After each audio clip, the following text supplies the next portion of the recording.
네, 저 빨리 진행하도록 하겠습니다. 오늘 그 긴 시간 강연 들으신다고 너무 수고 많으셨고요. 오늘 그 패널 토의는 그 우리 삼성 서울병원의 박정환 상무님, CISO님이시고요. 그다음에 아까 지금 방금 강연하신 기사 이준 팀장님, 그리고 신촌 세브란스의 김진은 팀장님 이렇게 모시고 말씀 한번 나눠보도록 하겠습니다. 우선 지금 방금 강연 끝나신 우리 기사 이준 팀장님, 간단하게 지금 병원에서 이런 부분들을 정보 유출, 개인정보 유출 건으로 각별히 좀 주의해야 되지 않나라는 거 한 번만 더 강조해 주신다면 어떤 부분이 있을까요? 마이크 같이 쓰시면 될 것 같습니다.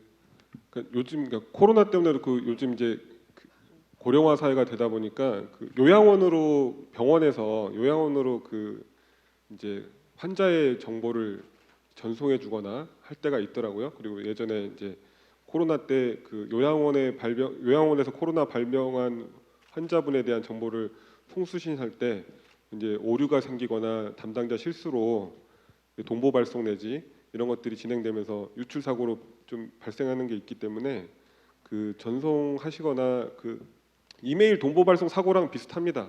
의료기관에서 요양원이나 이런 데로 정보를 서로 주고받거나 할 때 거기에도 이제 고유식별 정보나 개인 정보들이 많이 들어가 있기 때문에 그런 거 정보 수신하거나 송신할 때 꼭 좀 잘 확인하시는 체크 포인트로 가져갔으면 좋을 것 같습니다. 네, 그리고 우리 삼성 서울병원 박정환 시소님, 그 감염 처리 관련해서 오늘 삼성 서울병원에서 강연을 해주셨는데 감염 처리 운영하는 데서 좀 어려웠던 점 어떤 부분이 있을까요? 간단하게 말씀 부탁드리겠습니다. 감염 처리 관련된 부분은 저희가 사실상 몇 년 동안 발표를 해왔던 부분이고요. 이번에 저희가 좀 이제 다시 강의를 했던 것들은 아까 그 친구가 저희 병원에서 이제 데이터 처리를 위해서 새로 한 명을 뽑았고요. 전공 자체가 데이터 통계 쪽의 인력이었습니다. 그래서 그 친구를 뽑고 그 이후에 이제 감염 처리 심사 관련된 업무를 진행하기 위해서 이제 시스템 구축을 하면서 같이 좀 진행됐던 건이고요. 저희가 이걸 진행하면서 가장 어려웠던 부분들은 이제 데이터 감염 처리를 할 때 저희 병원뿐만 다른 병원도 마찬가지겠지만 각 병원의 그 프로세스가 다 다를 거거든요. 그러니까 지금 감염 처리를 실제로 신청하는 연구자 PI가 있을 거고 그들의 니드가 있을 거고요. 그다음에 감염 처리를 실제 하는 부서, 저희도 이번에 처음으로 이제 그 데이터 관리 부서에서 병원 전체 감염 처리를 이쪽에서 직접 시행하는 걸로 이제 그 프로세스 좀 바꿨습니다. 그래서 과거에는 PI가 직접 감염 처리를 했는데 가이드라인에서 요구하는 부분들은 PI가 직접 감염 처리를 하게 되면 원본 데이터를 가지고 있기 때문에 그것에 대한 정보 유출 위험이 있고, 그러다 보니까 PI는 어떠한 데이터가 필요해라고 요구를 하면 별도의 어니스트 브로커가 그걸 감염 처리하고 그걸 제공하게끔 되어 있거든요. 그래서 감염 처리하는 업무를 별도의 부서를 운영하면서 거기서의 또 니즈가 달라졌을 거고요. 그다음에 정보보안 부서 입장에서는 감염 처리가 적절하게 안 돼서 나갈 경우에 개인정보 유출 사고로 이어질 수 있기 때문에 저희가 한 번 더 봐야 되는, 검토해야 되는 그런 니즈가 또 있고, 그다음에 심사를 하는 심사위원들 입장에서는 조금 더 쉽게 심사해야 되고 효율적으로 접근해야 되는 부분들, 그리고 병원 밖에 원외분들도 보셔야 되기 때문에 원외분들이 접속했을 때는 병원 보안 쪽 관점에서 유출 사고 나지 않게끔 하기 위한 여러 가지 요건들이 같이 좀 필요했거든요. 기본적으로 필요했던 부분들은 이제 감염 처리를 얼마나 쉽게 잘할 수 있냐는 거 하나에다가 추가적으로 아까 발표 때 보신 것처럼 그 감염 처리에 대한 신청서부터 최종 사후 관리까지 전체적인 프로세스를 데이터의 결제 뭐도 필요하고 안전하게 관리하는 것도 필요하고 사후 관리에 대한 증적도 필요하기 때문에 이 두 개의 시스템을 하나로 좀 녹이려고 했습니다. 그래서 감염 처리 시스템 업체에다가 그걸 부탁을 해서 신청서부터 최후 반출, 사후 관리까지 전체 프로세스를 하나의 프로그램 다 사용할 수 있게끔 이렇게 조율하는 작업이 가장 힘들었고요. 그리고 처음 하는 거다 보니까 지금도 저희가 이제 3월에 오픈했지만 지금도 계속 조금씩 수정하고 있어요. 하다 보니까 이게 너무 불편한 것들도 있고 아니면 좀 저희가 과하게 통제를 해서 예를 들어서 실제적으로 감염 처리가 적정하게 잘 됐는지 감염 처리 부서에서 하다 보니까 연구자가 한번 중간에 확인하는 단계가 필요하지 않습니까? 근데 저희가 처음에는 그걸 주면 완벽하게 감염 처리가 안 된 걸 준 거기 때문에 개인정보 유출될 수 있어서 막았는데 그러다 보니까 사후 심사까지 다 끝나고 나서 보니까 적절하게 연구자가 원하는 방식의 감염 처리가 아닌 거죠. 그래서 중간에 다시 이제 피드백 할 수 있는 것들도 예외적으로 좀 만들고 쉽게 하는 것도 만들고 이러다 보니까 좀 그런 게 좀 어려웠거든요. 그래서 향후에 감염 처리 시스템을 이제 구축하실 때 보면 아까 저희 그 담당자가 발표해서 말씀드린 것처럼 병원의 프로세스를 고려하셔야 될 것 같고 어디까지 이 시스템을 활용하실 건지에 대한 부분들, 그 다음에 몇 개의 부서가 조인해서 같이 업무를 하실 건지에 따라서 충분하게 협의를 하시고서 구축하시는 것이 좀 도움이 될 것 같습니다. 예, 이상입니다. 네. 그리고 연세의료원에서 이번에 그 정보보호 강화 사업으로 그 SOC 구축을 하시고 이게 지금 쉽지 않은 사업이었던 것 같은데 그 준비 과정에서 좀 신경 써야 될 부분 그리고 사업 후에 그 만족도는 지금 어느 정도인지 말씀 한번 부탁드리겠습니다. 예, 아까 뭐 실무적인 부분들은 아까 저희 엄재화 선생님께서 이미 다 말씀을 해주신 거로 아직 알고 있어요. 저도 같이 옆에서 들었었고, 그래서 저는 좀 큰 의미에서 말씀을 드리면, 우선 SOC를 구축하기 위해서 제일 필요한 게 뭐 심장비나 소아 장비를 도입을 통해서 모니터링이나 이런 관제가 상당히 중요한 걸 알고 있고요. 특히나 뭐 심장비에 뭐 아까 뭐 다 아시겠지만 심장비의 주요 기능들이 일단은 방대한 데이터를 수집하는 기능들, 또 통합해서 또 필요한 곳에 보내주는 기능들, 또 뭐 빌트인 리포팅이라고 하죠. 그래서 뭐 표준화된 리포트를 제공한다거나 또 아니면 커스터마이징된 그 대시보드를 제공하고 또 이에 따라서 뭐 최소의 시간에 가장 빠른 시간 내에 중요한 이벤트를 이렇게 보내줄 수 있게끔 하는 이런 기능들하고 또 뭐 이런 탐지에 대한 부분들, 또 포렌식 대형 워크플로우 같은 부분들을 하는 기능도 알고 계실 거예요. 그래서 실제로 저희가 이번에 그 수집된 그 로그 대수가 32종 97대의 장비를 연동을 했다고 제가 얘기를 들었습니다. 그래서 상당히 많은 장비들을 이렇게 다 수집을 한 이 자체에 대해서는 정해진 룰에 대해서 저희가 전부 다 수집했기 때문에 솔직히 수집하는 자체에 대해서는 크게 어려움이 없던 걸 알고 있었는데 중요한 거는 이 부분들을 이제 서로 다른 장비들을 하나로 모아서 하다 보니까 하나의 색으로 표현한다고 해야 되나요? 우리 원하는 기능을 뽑아내기 위해서 상당히 많은 어려움이 있었던 걸 알고 있고 또 이런 부분들 도입하기에 앞서서 어떻게 보면 이제 이게 SOC의 가장 결정체라고 볼 수 있는데 그동안에 각각의 보안 장비들이 있었고 또 로그가 있었는데 이런 로그를 하나로 모은다는 이 자체에 대해서 내부 의사결정을 받기가 상당히 어려운 부분이 있었습니다. 또 실은 저도 지금 제가 위치가 예전에는 정보보안 쪽에 있었지만 지금 정보전략 이쪽에 있다 보니까 뭐 아시다시피 이 전략 쪽과 또 보안 쪽은 의외로 또 톰과 제리 마냥 이제 서로 티격태격 싸우는 부분이 있잖아요. 근데 제가 아무래도 보안 쪽을 나왔다 보니까 뭐 예전처럼 제가 이제 뭐 보안에 피가 흐른다, 뭐 피가 많이 묽어지긴 했습니다. 그래도 아직까지도 이런 정보보안의 이런 부분에 있어서 제가 같이 도와서 이런 것 추진할 수 있게끔 많이 도와주려고 노력했었고 또 마찬가지로 POC 과정에서 실제로 우리 의료원이 필요한 어떤 장비가 필요한지 이런 부분들을 좀 같이 고민을 많이 했던 걸 알고 있습니다. 그래서 현재 장비가 구축이 됐고 이 구축 끝난 지가 몇 달이 되지 않았습니다. 그래서 아직까지는 이제 하나씩 만들어 나가는 과정이고 앞으로 이런 계속 모니터링을 통해서 우리가 필요한 부분들을 뽑아낼 수 있게끔 이런 게 상당히 중요한 것 같고 아까 잠깐 실무자가 말씀하신 것처럼 막연히 모든 장비에서 그냥 지나가는 이런 로그들이 이제는 새록새록 하나가 좀 더 중요하다는 걸 느끼는 것 같고요. 또 좀 더 우리가 좀 더 안정화시키고 좀 더 고도한 이후에 다시 한번 관련된 내용들 다시 한번 공유 한번 드리겠습니다. 네. 네네. 일단 뭐 우리 패널 분들 말씀 간단히 들었고요. 오늘 그 이 토론회는 일단 여기 계신 분들이 질문을 많이 해주시면 딱 집어서 어느 분한테 답변을 듣고 싶다 이렇게 하셔도 되고 전체적으로 질문해 주시면은 이렇게 생각나시는 대로 답변을 해주실 것 같습니다. 오늘 강연 주제 이외에도 그 뭐 의료기관에서 궁금하신 점들 특히 뭐 망불리, 뭐 랜섬웨어, 그다음에 개인정보 유출, 뭐 보안팀 운영은 어떻게 해야 되는지 여러 가지 있을 것 같습니다. 그래서 우리 양쪽에 저희 직원들이 그 마이크를 들고 있으니까요. 손 들어주시고 질문하신 분께는 이제 스타벅스 만원권 카드를 드리도록 하겠습니다. 그래서 허심탄회하게 궁금하신 점들 질문해 주시면 될 것 같습니다. 자, 스타트 어느 분이 끊어 주실지. 네, 이쪽에 아니, 네. 소속 좀 말씀해 주시면. 네, 저는 안녕하세요. 저는 이제 서울특별시 북부병원의 전산 담당자 신미섭이라고 합니다.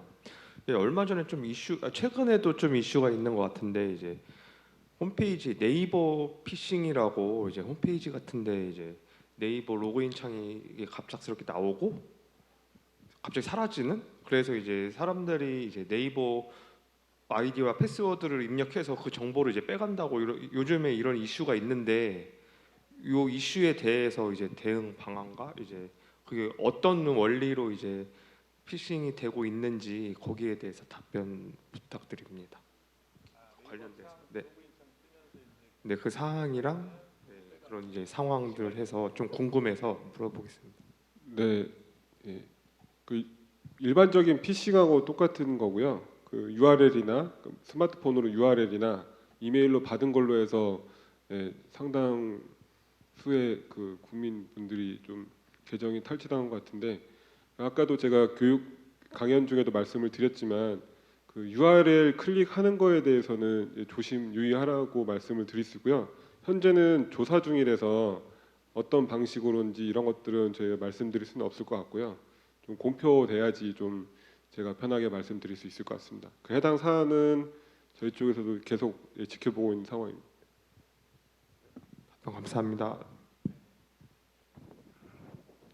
질문 생각나실 동안 한 가지 말씀드리겠습니다. 지금 뭐 얼마 전에 보셨는지 모르겠어요. 상급병원 41개 병원에서 그 계정 정보가 탈취됐고 그다음에 관리자 정보까지도 탈취됐다. 뭐 이런 언론 보도가 한번 있었거든요. 그래서 그것 때문에 제가 저희 그 본협의회 톡방에도 올려드렸지만 그 사회보장정보노고 복지부 쪽에서 이제 의료기관에 대해서 보안 강화 요청이 내려왔었어요. 그래서 제 기억에 22개 기관에 한 50여 개 계정이 실제적으로 유출된 게 확인이 됐고 그 언론 기사에 나왔던 건 대부분은 그냥 그 해당하는 병원의 홈페이지 회원 정보였거든요. 그러니까 요즘 이제 이슈가 되는 부분들이 뭐냐면은 자기 PC에 인터넷 익스플로러에 왜 아이디 비밀번호 같이 세이브 시키지 않습니까? 이제 이게 털려 나가는 건데 그렇게 털려 나간 것들이 해커 집단 쪽에서 취합이 돼서 모여져서 이제 블랙마켓에서 판매되는데 판매될 때 병원별로 계정 정보 이렇게 해서 판매가 돼 버리는 거죠.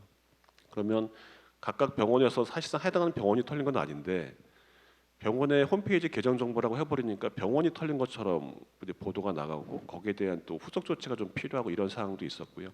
또 반면에 실질적으로 이제 병원 계정들이 유출된 것들도 있었거든요.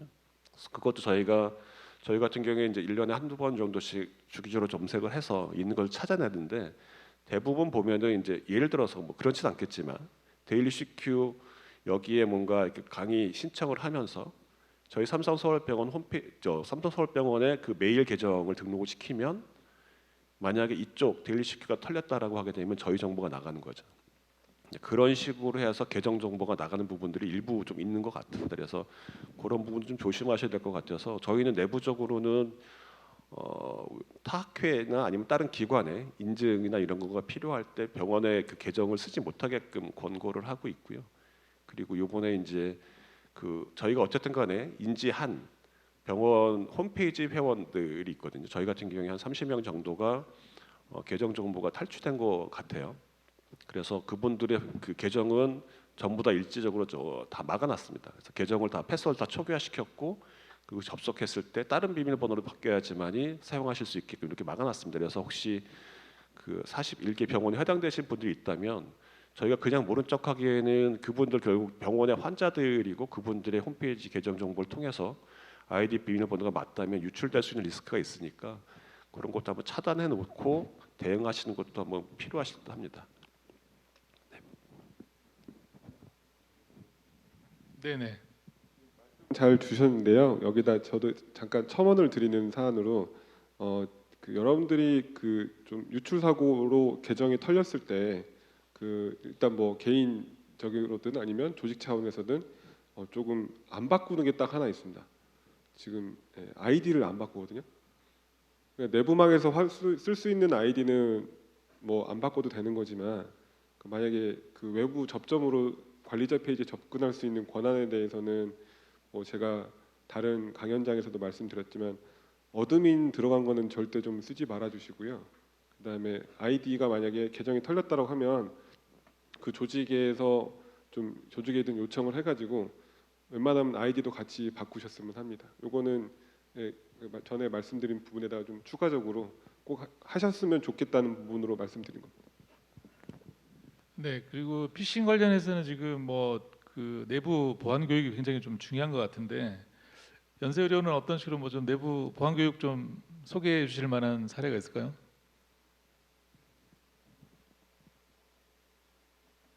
우선 보안 교육은 다 거의 다 비슷하기 때문에 그보다는 저는 저희가 아까 잠깐 망분리 말씀하셔가지고 저희가 벌써 어느덧 망분리가 이제 5년 차를 넘어섰습니다.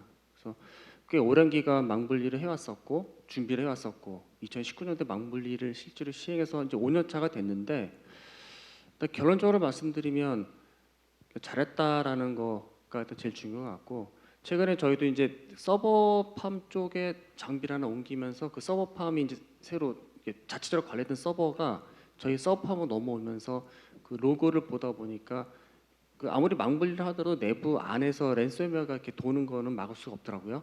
다만 그 서버가 감염이 됐지만 실제로 암호화 코드를 받기 위해서 이제 인터넷 뭐 요즘 아닌 경우도 있긴 합니다만 그 서버에서 이제 암호화 코드를 받아와야 되는데 그 시도를 저희가 탐지를 해가지고 이제 미연에 방지를 한 거죠. 결론적으로 내부에 아직도 많은 PC들 특히나 이제 그 V3 같은 것들이 이제 백신 설치 안 된 PC들이 아직도 이제 의료 장비 같은 경우에 꽤 많이 있는데 이런 장비들이 네트워크 인터넷 차단 하나만으로도 그냥 이런 감염 사고를 방지할 수 있는 이런 부분이 있었고 또 항상 우려하는 부분들이 사용자 불편함에 대한 부분들이 상당히 많이 우려가 있으시죠.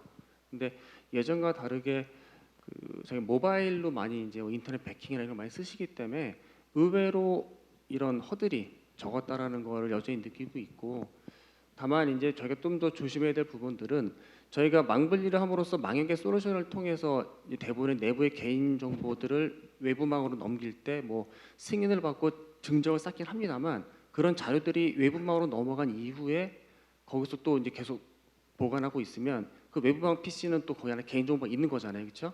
그래서 그게 시간이 흘러가면서 또 아무래도 외부로 또 취약하다 보니까 그 정보가 또 탈취가 되게 되면 망분리 효과가 또 없어지는 수가 있죠. 그래서 우선적으로 제가 알기로는 서울 삼성병원에서 먼저 외부망에 있는 그 또 PC에 대해서 주기적으로 개인정보를 삭제하는 또 이런 솔루션을 도입한 걸로 알고 있고 저희도 올해 좀 검토를 하고 있는데 망분리가 뭐 일단 보안의 끝은 아닐지 몰라도 1차적인 우선 꼭 해야 될 부분이 아닌가 생각이 들기도 하고 또 그 이후에도 계속 모니터링과 지속적인 투자가 필요하지 않나 이런 부분을 좀 생각이 들고 있습니다.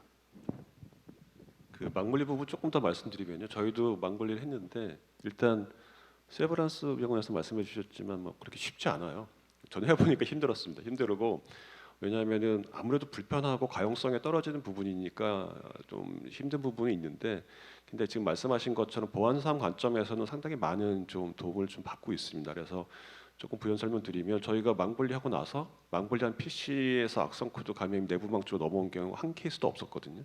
그런데 의외로 PC 몇 곳이 악성 코드 감염자인 게 확인이 됐습니다. 그래서 확인해 봤더니 USB 사용이었었어요. 그래서 저희가 그 다음부터 신경 쓴 거는 원내에서 활용되고 있는 USB 악성 코드가 있을 수 있다는 거가 확인이 되었고 그 USB에 대해서 다 디텍션 되고 나면 로고 다 분석한 다음에 그 USB를 전부 다 포맷 작업시키고 그거에 대한 주의 조치까지 하고 있거든요. 그래서 망을 차단한 다음에는 내부에서 돌아다니는 USB 통제가 좀 필요하실 것 같고요. 그리고 저희는 지금 현재 챗GPT 아까 뭐 활용 가이드 설명하셨는지 저희는 지금 막아놓고 있어요. 저희는 내부망, 외부망 전부 다 챗GPT 다 막아놨고요. 오픈형 AI 저희가 인지하는 족족에 다 막고 있습니다. 이게 맞다는 건 아니고요.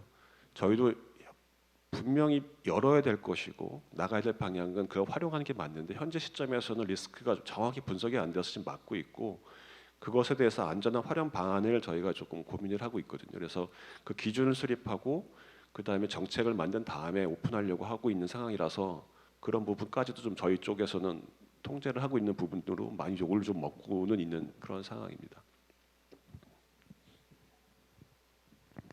네, 질문.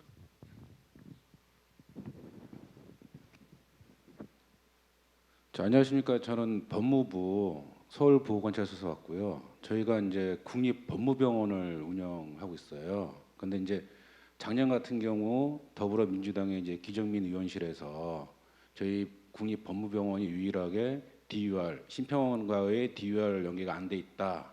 그래서 이제 강제적으로 사업을 이제 진행해서 올해 이제 긴급 예산으로 해서 사업을 하고 있습니다. 근데 한 가지 이제 심평원하고 사업을 진행하다 보니까 심평원이 그 DUR 관련돼서 의약품 안전 사용 서비스를 하려면은 현재까지는 인터넷망 이외에는 서비스를 못 해준다고 하더라고요. 그러니까 저희 같은 경우는 국가기관이다 보니까 행정망을 이용하고 있고 행정망을 이용하다 보면은 거기에 따른 어떤 보안 장비라든지 그런 부분이 완벽하게 돼 있는데 또 다른 인터넷망을 하려다 보니까 추가적인 더 예산이 통용되고 있고, 근데 이게 저희 쪽만의 문제는 아닌 것 같아요. 예를 들면 뭐 경찰병원도 있을 거고, 뭐 서울대병원도 같은 국립병원이니까 같은 있을 때 이런 부분에서 혹시 행정망으로 할 수 있게끔 우리 뭐 보건복지부라든지 아니면 뭐 키사라든지 그렇게 심평원에다가 좀 권장을 해서 행정망으로도 일부 국립병원에서는 그렇게 DUR을 할 수 있게끔 이렇게 했으면 어떨까 하는 생각이 들어가지고요.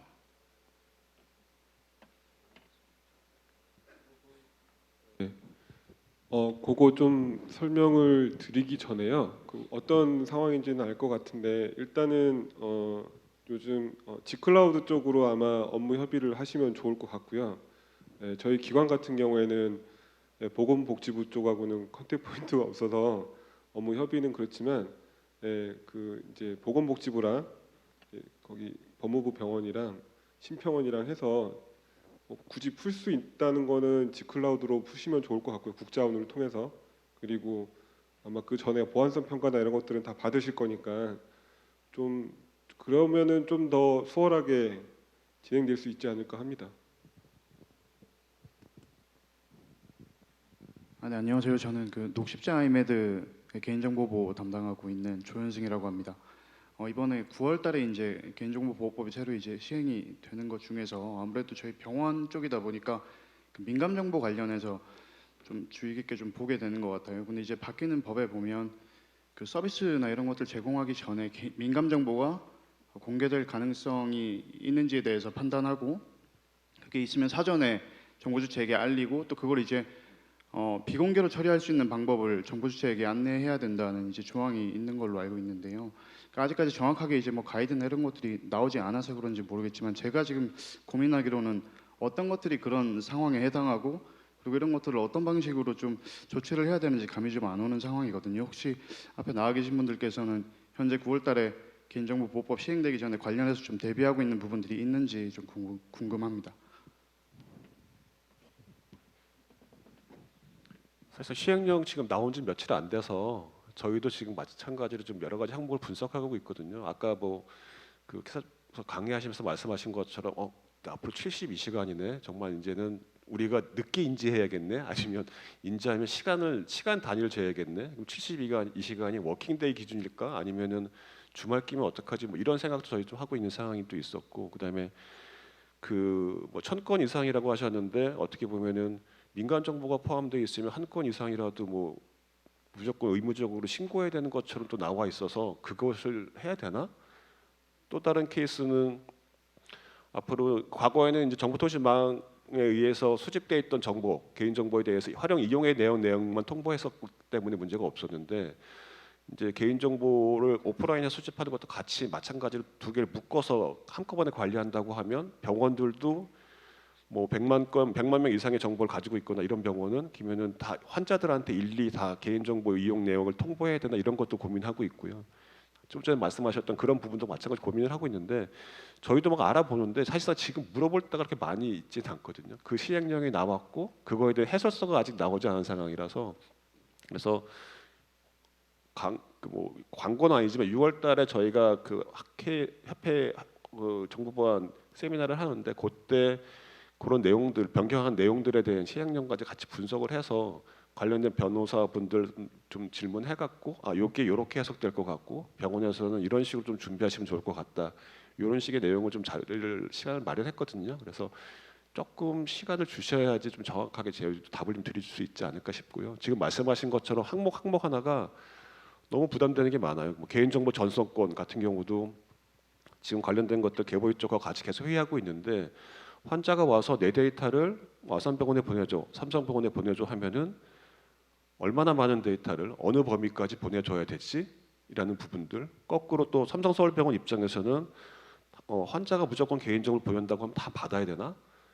그래서 사실상 가장 심각하게 지금 보고 있는 부분이 개인정보 전송권이거든요. 이동 전송권에 대한 부분들은 내가 어떤 그 헬스케어 쪽에 그 빅브라더가 생기면 그네들한테 데이터를 많이 보내고 내 데이터를 마이 데이터를 활용하면서 거기에 대한 수익을 쉐어할 수 있고 뭐 이런 부분들도 나오고 있어서 병원 입장에서는 그러면 여태까지 CD로 구워주는 것에 대한 수익이 데이터 개인 전송을 통해서 그 수익을 보전 받아야 되나 아니면 수가를 받아야 되나 뭐 이런 것들도 다 지금 악일거리거든요. 그래서 그런 부분들은 개보이랑 같이 협의를 하고 있는 부분도 있고요. 복지부랑 협의하는 부분도 좀 있는데 좀 정리되면 그것도 같이 한번 좀 말씀드리겠습니다.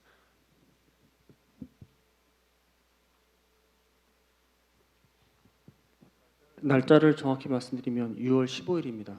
코엑스에서 합니다. 예, 안녕하세요. 전 연세의료원 정보보안팀 조남인입니다. 간단한 현황 좀 갑자기 궁금해서 말씀드리는데 코로나 이후로 이제 화상 회의나 뭐 화상 면접 이런 것들이 많아지고 있는데 현재 지금 다른 기관 뭐 예를 들어 삼성이나 키사에서 뭐 웹엑스나 줌, 뭐 팀즈 이런 정책이 현재 어떻게 돼 있고 뭐 차단돼 있는지 아니면 뭐 어떤 조건에 대해서 뭐 허용돼 있는지 이런 게 좀 현황이 궁금해서 질문 드립니다.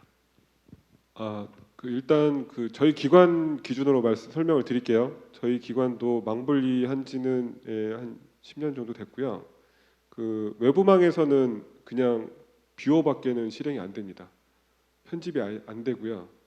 그러니까 뭐 예를 들면 아까 삼성병원에서도 설명을 해주셨지만 내부망에 있는 자료를 외부의 다른 사람한테 보낼 때도 그 파일만 옮겨서 암호화 해제해가지고 파일만 보내서 그거를 첨부만 해가지고 보낼 수가 있는 거지. 거기서 뭐 검색 엔진하고 이런 것만 붙을 수 있고요. 팀즈나 이런 것들은 붙는데 제한이 좀 있습니다. 그래서 저희는 그냥 아예 별도로 이제 요즘 스마트폰이나 태블릿, 노트북 등으로 해가지고요. 따로 붙고 있습니다. 그냥 아예 외부망과 내부망에서는 저희 기사 입장에서는 기준으로는 그 업무 목적 외에는 아예 못 쓰게 거의 다 막아놨어요. 예를 들면 사이트도 그러니까 뭐 예를 들면 검색 엔진 몇 개랑 뭐 언론사 페이지나 뭐 이런 것들만 들어갈 수 있고 거기서 잠깐 뭐 쇼핑이나 뭐 이런 쪽으로 들어가려면 그건 다 차단돼 있습니다.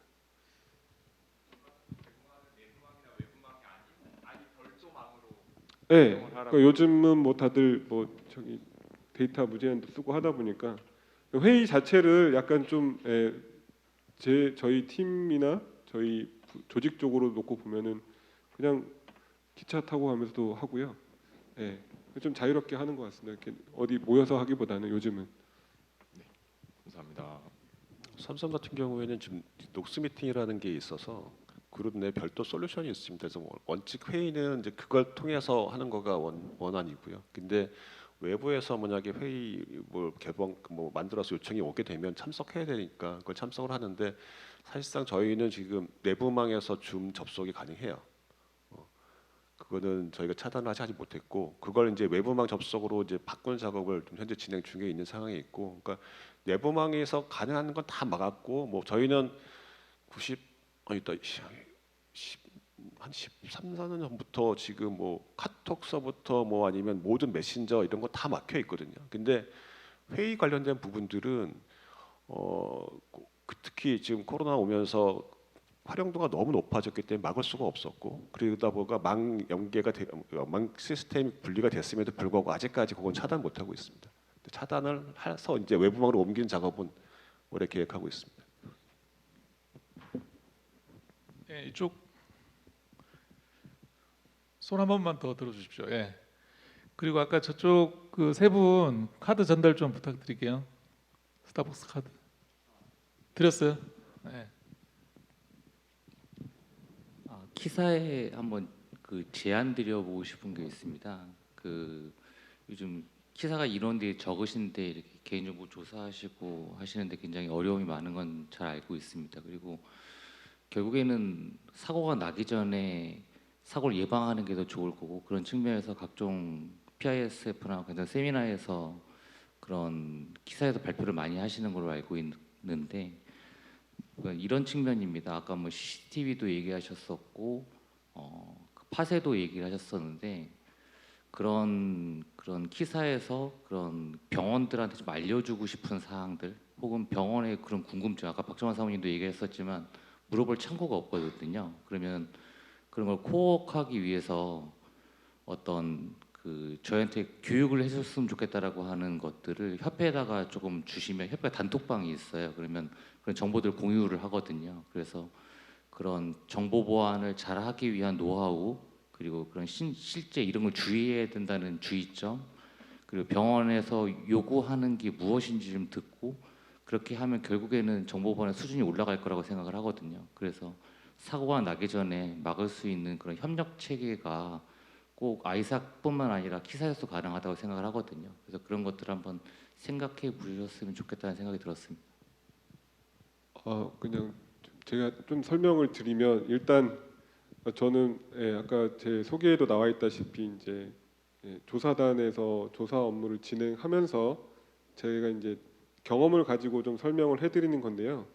뭐 지금 제안 주신 사안들이 의료 분야뿐만 아니고 뭐 여기저기서 많이 요구가 있는 걸로 알고 있습니다. 그래서 저도 솔직히 저기 데일리 시큐 쪽에서 좀 계속 강하게 푸시를 하셔고 저도 여기 이 자리에 이제 오게 됐는데, 말씀 들어보니까 저도 아마 해당 부서에다가는 한번 의견을 좀 제안을 드려볼게요. 이런 의견도 있다. 근데 이런 의견이 좀 각 분야에서 좀 많이 나오다 보니까 일단 여기 계신 분들한테만큼은 당부드리고 싶은 건 뭐냐면은 예를 들면 망분리가 돼 있다고 해서 안전한 건 아니거든요.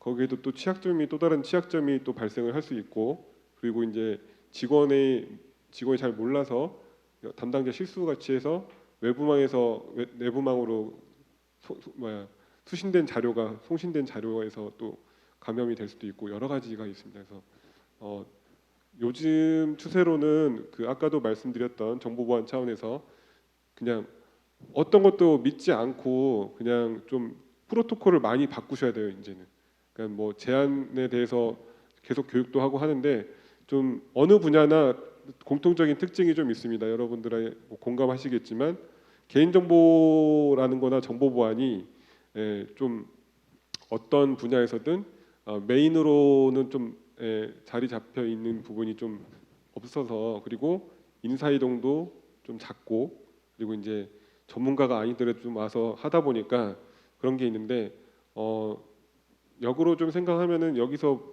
좀 다른 해답을 찾으셨으면 해요. 여기서 전문가 되시면 요즘 여기저기 많이 러브콜도 많이 옵니다. 그래서 뭐 저희 직원들도 많이 이직을 했는데 일단은 아무튼 뭐 제로 트러스트 개념으로 좀 많이 보안을 신경 써주셨으면 하고요. 그러니까 뭐 그 의견이 어떻게 제안이 될지 받아들여질지 모르겠는데, 아무튼 개보법 개정안 2차법 개정 관련하고 잠깐 설명을 드리면, 다른 개정과 달리 좀 이상한 게 하나 있습니다. 그러니까 9월 15일, 그러니까 6개월 안에 시행되는 조항들이 있고요. 그다음에 1년 뒤에 시행되는 게 있고 1년에서 2년 사이에 시행되는 조항들이 있어요. 그래서 법제처 가서 개인정보보호법이라고 검색을 해보면 그 개인정보보호법 옆에 예라고 나오거든요. 이게 뭐냐면 이제 곧 시행될 그 법 개정안에 대해서 이렇게 표기를 해놓은 건데, 이건 개인정보보호법 지금 현재 3개가 있습니다. 보통은 하나밖에 없거든요. 그래서 지금 그 민감정보 부분도 9월 15일 시행이잖아요. 네. 민감정보란 몇 개 좀 조항은 9월 15일이고요. 아마 1년 이내에 들어가는 게 더 많은 것일 수도 있습니다. 그래서 좀 더 추가 설명을 드리면, 뭐 의료 분야 쪽은 지금 6월 15일 날 아까 말씀해 주신 것처럼 그때 또 논의를 한다고 하는데, 각 분야별로 지금 이 시행령을 입법 예고만 부처에서 한 거지 이걸 가지고 계속 그 각계의 의견도 듣고 해서 조금씩 다듬어 가서 나중에 최종적으로 9월 15일 이전에 확정을 하는 거기 때문에요. 여러 좀 약간 의구심이 있거나 아니면 궁금하시거나 요거는 좀 아닌 것 같다라고 하는 부분들은 이제 채널을 통해서 의사 전달을 하시면은 좀 잘 반영될 수 있지 않을까 합니다. 네. 아, 예. 손 드신 분 저 뒤쪽에 계시네요. 하시고 그다음에 이쪽에 하시면 될 것 같습니다.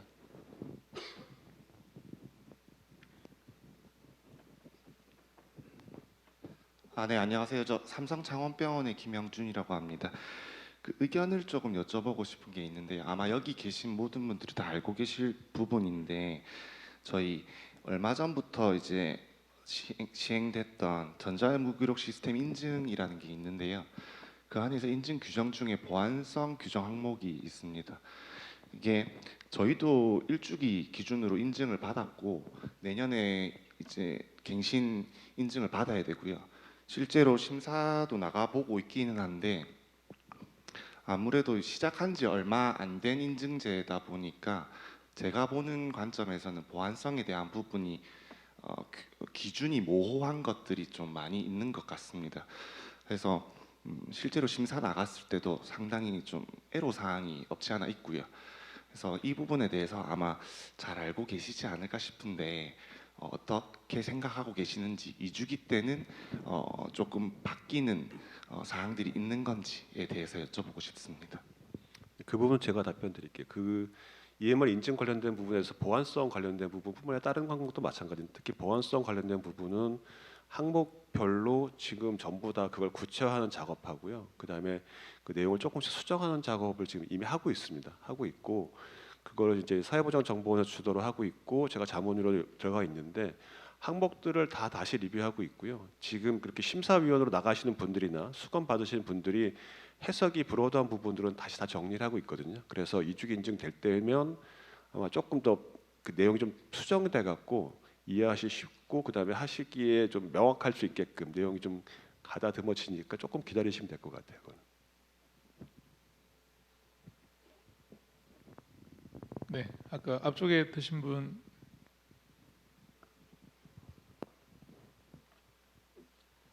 저는 서울의료원 박정선이라고요.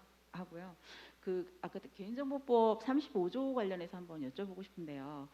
그 만약에 내 기록을 누군가 봤을 때 그 본 사람에 대한 뭘 봤는지 언제 봤는지 이런 것들을 제공을 만약에 요청을 한다고 하면 그거를 제공을 해줄 수 있는 건가요? 조금만 부연 설명을 좀 해주셨습니다. 접속 기록에 대해서 그러니까 만약에 제 기록이 있는데 제 기록을 누군가 접속을 언제 했고 어떠한 기록, 어떠한 내용을 봤는지, 그러니까 이 접속한 그 로그 정보라고 하는 것들이 쌓이잖아요. 그래서 뭐 열람 일시나 열람한 내역들이 뭔지를 이제 저희들이 계속 쌓아서 나중에 이제 모니터링을 하고 있기는 한데 이거를 누군가 이제 요청을 한다고 하면 정보 주체가요? 네, 정보 주체가 요청을 한다고 하면 그걸 보내드릴 수 있는 건가요? 그 부분은 저희도 그걸 그런 경우 있거든요. 환자분이 오셔서 내 진료 기록부를 봤던 모든 의료진 명단 다 내놔 이런 요청을 하세요. 실제적으로 뭔가 이상하셔서 오셔갖고 잘 모르겠는데 최근 10년간 내 진료 기록부를 봤던 모든 의료진 명단, IP, PC 위치 다 내놔 이렇게 하셔갖고 저희가 그것 때문에 고민이 됐고 그와 관련된 부분들을 이제 신문권 여러 군데 문의해봤거든요. 문의해본 결과는 뭐냐면 개인정보 열람 청구권은 그 개인정보 주체 정보에 대한 부분을 요구하는 거지 그것을 본 사람의 정보까지를 확대 해석하지는 않는다. 그래서 반드시 줘야 될 의무는 없다라는 부분들을 얘기를 했고 또 저희 병원 입장에서는 어떻게 얘기했냐면 만약에 그걸 제공해야 된다고 하면 저희 병원 각각 직원들의 그 이름이라든지 뭐 이런 것들을 같이 IP라든지 같이 제공해야 되면 이건 역시 개인정보에 해당이 되기 때문에 그 부분을 제공하는 데는 좀 한계가 있다라고 말씀을 저희 드렸었어요. 드렸고 부정 접근이 의심이 된다면 공식적으로 요청을 하시면 부정 접근 여부에 대해서는 저희가 점검을 해서 그거에 대한 확인 여부는 답변 드릴 수 있다. 이렇게 저희는 진행을 했었거든요. 그래서 실제 의뢰를 하셨고 저희가 확인해 본 결과 부적절한 접근 하나도 없어서 그 사실을 설명드린 그런 케이스가 몇 번은 저희도 있었습니다.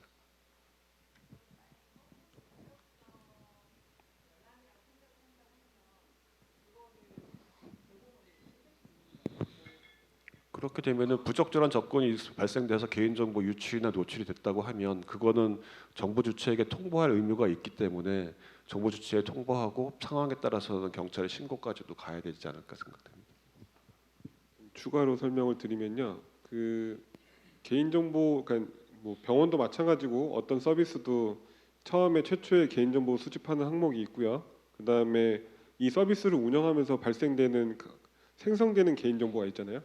이 결합이 되는 건데 좀 전에 말씀하신 것처럼 이거는 해당 그 조직에서 일단 정해야 됩니다.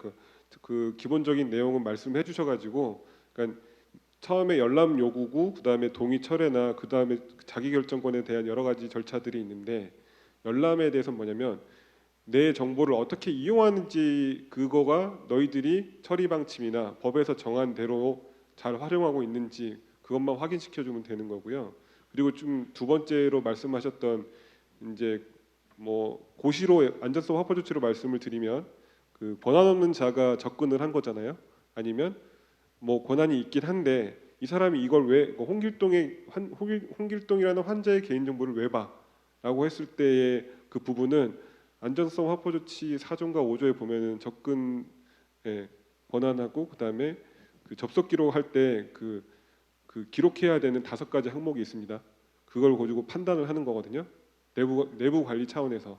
그러니까 이 사람, 그러니까 A라는 직원이 홍길동이라는 환자의 정보를 조회하거나 수정하거나 이게 권한이 있는지 없는지, 이 사람한테 과하게 부여가 되어 있는지 이런 것들은 내부적인 차원에서 감사를 해가지고 진행을 하는 거지 외부로 나가는 거는 아닌 것 같습니다. 거기 고시에도 그렇게 명시가 되어 있거든요. 취급자에 대해서 관리하라고.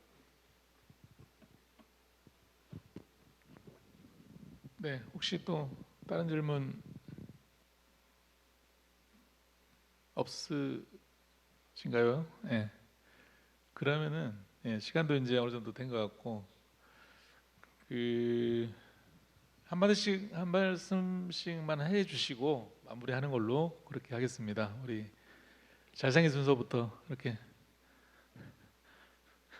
네, 뭐 아까도 말씀드린 저는 비록 현재 좀 보안은 떠나 있지만 이 정보 보호 이런 개인정보 보호는 상당히 중요한 거라고 생각을 합니다. 그래서 이러한 모임들이 계속 이루어져서 이런 정보 공유가 상당히 필요하다고 생각합니다. 그래서 6월 15일에 오시면 좀 더 많은 정보 공유드리겠습니다. 감사합니다.